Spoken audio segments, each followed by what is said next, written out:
Hello friends, once again welcome back to my channel. Today we are going to solve the question answers from the 9th standard Social Economics Economic Structure.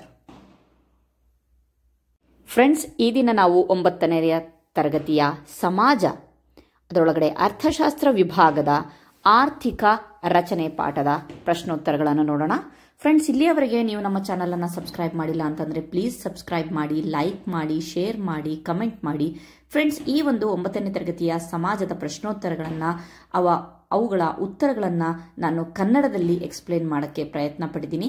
ನನ್ನ ಈ ಸಣ್ಣ ಪ್ರಯತ್ನ ನಿಮಗೆ ಇಷ್ಟ ಆದರೆ please ಒಂದು like ಮಾಡಿ ಮತ್ತು ಕಮೆಂಟ್ ಮಾಡಿ. ಸೊ ಸ್ಟಾರ್ಟ್ ಮಾಡೋಣ. The first main is answer the following after discussing them in group. ಈ ಕೆಳಗಿನ ಪ್ರಶ್ನೆಗಳಿಗೆ ಗುಂಪಿನಲ್ಲಿ ಚರ್ಚಿಸಿ ಉತ್ತರಿಸಿ ಅಂತ ಕೊಟ್ಟಿದ್ದಾರೆ. The question is what is positive change ಅಂತ ಅಂದ್ರೆ ರಚನಾತ್ಮಕ ಬದಲಾವಣೆ ಎಂದರೇನು? The answer is economic activities are classified into agricultural, industrial and service sector activities. ಆರ್ಥಿಕ ಚಟುವಟಿಕೆಗಳನ್ನು ನಾವು ಕೃಷಿ, ಕೈಗಾರಿಕಾ ಮತ್ತು ಸೇವಾ ಕ್ಷೇತ್ರ ಚಟುವಟಿಕೆಗಳಾಗಿ ವಿಂಗಡಿಸಲಾಗಿದೆ. Positive change is nothing but the economics activities which are increasing the source of income and making livelihood better. ಅಂದ್ರೆ ಈ ಧನಾತ್ಮಕ ಬದಲಾವಣೆ ಅಂತ ಅಂದ್ರೆ ಆದಾಯದ ಮೂಲವನ್ನು ಹೆಚ್ಚಿಸಿ ಜೀವನೋಪಾಯವನ್ನು ಉತ್ತಮಗೊಳಿಸುವ ಆರ್ಥಿಕ ಚಟುವಟಿಕೆಗಳೇ ಆಗಿವೆ. ಇದನ್ನ ನಾವು ರಚನಾತ್ಮಕ ಬದಲಾವಣೆ ಅಂತ ಹೇಳ್ತೀವಿ. This is called positive change. The next question is mention the feature of ancient economic system. ಅಂದ್ರೆ ಪುರಾತನ ಅರ್ಥವ್ಯವಸ್ಥೆಯ ಲಕ್ಷಣಗಳನ್ನ ತಿಳಿಸಿ ಅಂತ. The answer is primitive economy mainly dependent on the agriculture. ಅಂದ್ರೆ ಪ್ರಾಚೀನ ಆರ್ಥಿಕತೆ ಇದೆಯಲ್ಲ, ಅದು ಮುಖ್ಯವಾಗಿ ಕೃಷಿಯ ಮೇಲೆ ಅವಲಂಬಿತವಾಗಿತ್ತು. People were mainly dependent on agriculture for their livelihood. ಅಂದ್ರೆ ಜನರು ತಮ್ಮ ಜೀವನೋಪಾಯಕ್ಕೆ ಕೃಷಿಯ ಮೇಲೆ ಅವಲಂಬಿತರಾಗಿದ್ರು. Barter system was there. Barter ವ್ಯವಸ್ಥೆ ಅವಾಗಿತ್ತು. Division of labour was not well organised and market was not there. ಅಂತಂದ್ರೆ ಕೆಲಸಗಳ ವಿಭಜನೆ ಇದೆಯಲ್ಲ, ಅದು ಚೆನ್ನಾಗಿ ವ್ಯವಸ್ಥೆಯಲ್ಲಿ ಇರಲಿಲ್ಲ. In total people were leading simple life with limited wants. ಅಂದ್ರೆ ಒಟ್ಟಾರೆ ಹೇಳಬೇಕು ಅಂತ ಅಂದ್ರೆ, ಒಟ್ಟಾರೆ ನೋಡೋದಾದ್ರೆ ಜನರು ಸರಳವಾದ ಜೀವನವನ್ನ ನಡೆಸ್ತಾ ಇದ್ರು ಮತ್ತೆ ಅವರ ಅಗತ್ಯಗಳು ತುಂಬಾ ಕಡಿಮೆ ಆಗಿದ್ವು. The next question is how did the capitalist class emerge. ಅಂದ್ರೆ ಬಂಡವಾಳ ವರ್ಗ ಹೇಗೆ ಉದಯವಾಯಿತು ಅಂತ ಹೇಳಿ. The answer is industrial revolution which happened in the Britain during 17th and 18th century is spread to other parts of the world. ಅಂದ್ರೆ ಇಂಗ್ಲೆಂಡ್ನಲ್ಲಿ 17ನೇ ಮತ್ತು 18ನೇ ಶತಮಾನದಲ್ಲಿ ಸಂಭವಿಸಿದ ಕೈಗಾರಿಕಾ ಕ್ರಾಂತಿ ಇದೆಯಲ್ಲ, ಇದು ಇತರ ಭಾಗಗಳಿಗೆ ಹರಡಿತು, ಪ್ರಪಂಚದ ಇತರ ಭಾಗಗಳಿಗೆ ಹರಡಿತು. This revolution created capitalism.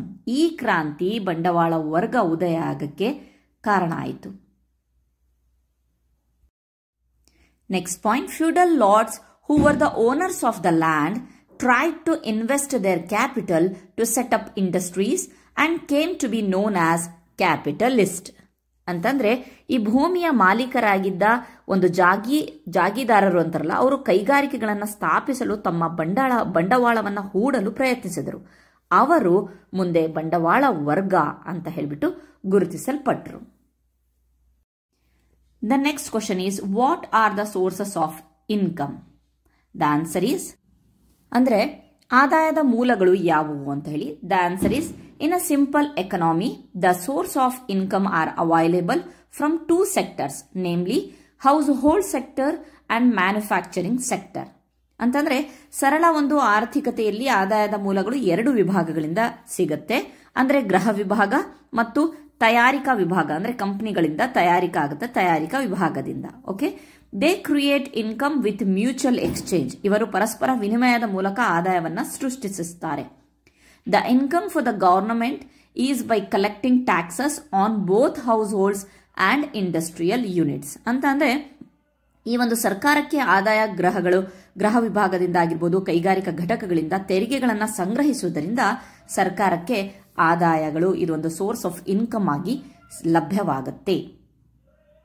The next question is what are the sources of employment? ಉದ್ಯೋಗದ ಮೂಲಗಳು ಯಾವುವು ಅಂತ ಹೇಳ್ಬಿಟ್ಟು ಕೇಳಿದ್ದಾರೆ. The answer is the sources of employment for the individual is in the 3 sector of economy. ಉದ್ಯೋಗದ ಮೂಲಗಳು 3 ಆರ್ಥಿಕ ಕ್ಷೇತ್ರಗಳಲ್ಲಿದೆ.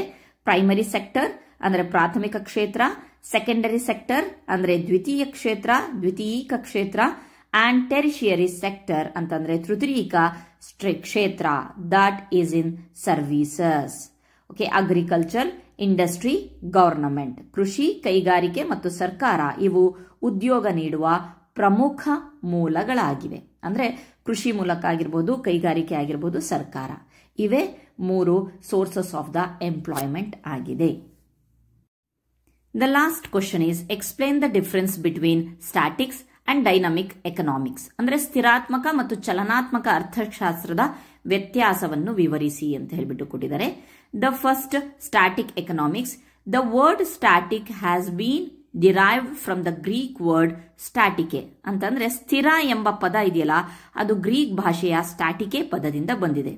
Next point, statike means stand still. ಸ್ಟ್ಯಾಟಿಕೆ ಅಂತಂದ್ರೆ ಸ್ಥಿರವಾಗಿರೋದು ಅಥವಾ ನಿಲ್ಲುವುದು ಅಂತ ಹೇಳಿ.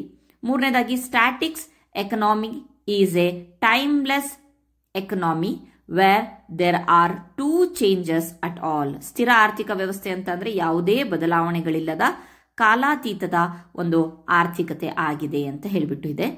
Next, the size of population, availability of the capital, methods of production, nature of organisation and people's wants remain static without any alteration. ಅಂದ್ರೆ ಜನಸಂಖ್ಯೆಯ ಗಾತ್ರ ಆಗಿರ್ಬೋದು, ಬಂಡವಾಳದ ಲಭ್ಯತೆ, ಉತ್ಪಾದನಾ ವಿಧಾನಗಳು, ಸಂಘಟನೆಗಳ ಸ್ವಭಾವ ಮತ್ತು ಜನರ ಅಗತ್ಯಗಳು ಯಾವುದೇ ಬದಲಾವಣೆ ಇಲ್ಲದೆ ಇಲ್ಲಿ ಸ್ಥಿರವಾಗಿರುತ್ತೆ. The next point is during British rule the Indian economy was a static economy. ಬ್ರಿಟಿಷರ ಆಡಳಿತ ಕಾಲದಲ್ಲಿ ಭಾರತದ ಆರ್ಥಿಕತೆ ಸ್ಥಿರ ಆರ್ಥಿಕತೆ ಆಗಿತ್ತು. ಇದಿಷ್ಟು ಏನಪ್ಪಾ ಅಂದ್ರೆ ಸ್ಟ್ಯಾಟಿಕ್ ಬಗ್ಗೆ ಆಯಿತು. ನೆಕ್ಸ್ಟ್, ಡೈನಾಮಿಕ್ ಎಕನಾಮಿಕ್, ಚಲನಾತ್ಮಕ ಅರ್ಥಶಾಸ್ತ್ರದ ಬಗ್ಗೆ.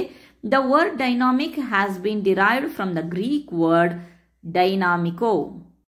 ಅಂದ್ರೆ ಚಲನಾಶೀಲ ಎಂಬ ಪದವು ಗ್ರೀಕ್ ಭಾಷೆಯ ಡೈನಾಮಿಕೋಸ್ ಪದದಿಂದ ಬಂದಿದೆ.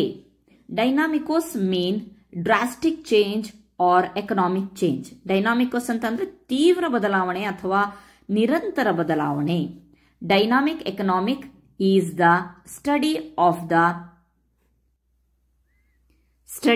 the variation that takes place in an economy. ಅಂದ್ರೆ ಚಲನಶೀಲ ಆರ್ಥಿಕ ಶಾಸ್ತ್ರ ಅಂದ್ರೆ ಏನಪ್ಪಾ ಅಂತಂದ್ರೆ ಆರ್ಥಿಕತೆಯಲ್ಲಿ ಸಂಭವಿಸುವ ಬದಲಾವಣೆಗಳ ಒಂದು ಅಧ್ಯಯನ ಅಂತ ಹೇಳ್ಬೋದು. Okay, the next one is the size of the population, availability of the capital, method of the production, nature of organization and peoples want keep on changing continuously. ಅಂದ್ರೆ ಇಲ್ಲಿ ಜನಸಂಖ್ಯೆಯ ಗಾತ್ರ, ಬಂಡವಾಳದ ಲಭ್ಯತೆ, ಉತ್ಪಾದನಾ ವಿಧಾನಗಳು, ಸಂಘಟನೆಗಳ ಸ್ವಭಾವ ಮತ್ತು ಜನರ ಅಗತ್ಯಗಳು ನಿರಂತರವಾಗಿ ಬದಲಾಗ್ತಾ ಇರುತ್ತೆ.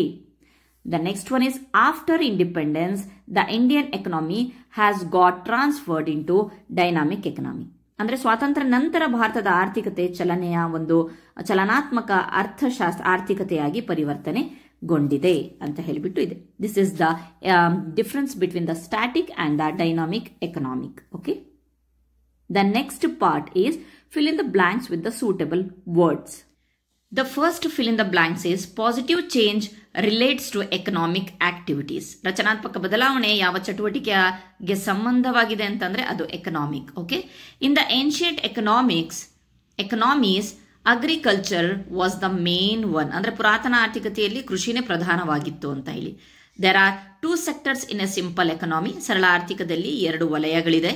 So next, static economics has been derived from the word statike. ಸ್ಥಿರಾತ್ಮಕ ಅರ್ಥಶಾಸ್ತ್ರ ಸ್ಟ್ಯಾಟಿಕೆ ಅನ್ನೋ ಗ್ರೀಕ್ ಪದದಿಂದ ಬಂದಿದೆ. Okay, next, industrial revolution first look place in the Britain. ಅಂದ್ರೆ ಕೈಗಾರಿಕಾ ಕ್ರಾಂತಿ ಮೊದಲಿಗೆ ಯಾವ ದೇಶದಲ್ಲಿ ನಡೆಯಿತು? ಬ್ರಿಟನ್ ದೇಶದಲ್ಲಿ ಅಥವಾ ಇಂಗ್ಲೆಂಡ್ ಅಂತ ಹೇಳ್ಬಿಟ್ಟು ಹೇಳ್ಬೋದು.